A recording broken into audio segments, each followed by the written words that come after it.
कहीं आपने सुना है मस्जिद से पैसा ले रही है सरकार, चर्च से पैसा ले रही है सरकार? लेकिन 4 लाख के ऊपर हिंदू मंदिर ऐसे हैं जो सरकारी नियंत्रण में है और सरकार चढ़ावे का पैसा उनसे लेती है। जो भक्त जाता है, जो दर्शनार्थी जाते हैं, वो ईश्वर के प्रति अपना समर्पण करते हैं। सरकारी नियंत्रण मंदिरों पर से हटना चाहिए। आपके माध्यम से, इस सदन के माध्यम से अपनी ये बात पहुंचाना चाहेंगे श्रीमान।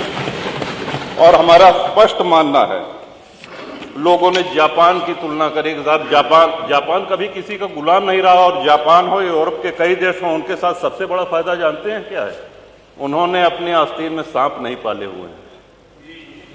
हमारे आस्तीन में इतने सांप हैं कि हम अपने घर के सांपों से लड़े कि बाहर के दुश्मनों से लड़े। आपका इशारा हो गया श्रीमन, 2 मिनट। बहुत अच्छे इशारा समझते हो।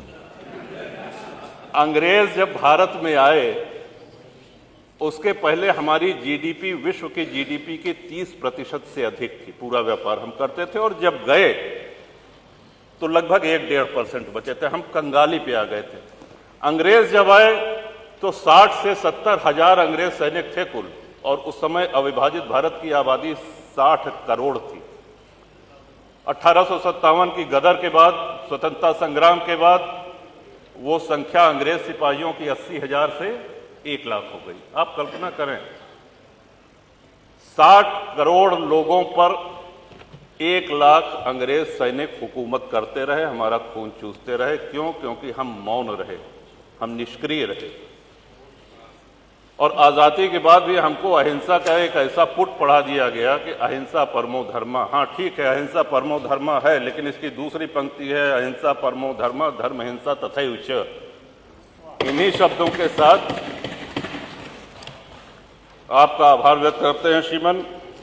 और कुंभ की चर्चा आई तो कुंभ में मैंने प्रवास किया श्रीमन।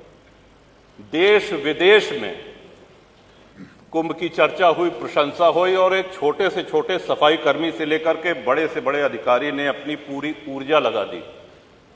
मैं समझता हूं कि इतने बार तुम माननीय नेता सदन गोरखपुर नहीं गए होंगे जितनी बार प्रयागराज गए। सुबह न देखा न शाम देखा, हमेशा पहुंचते रहे।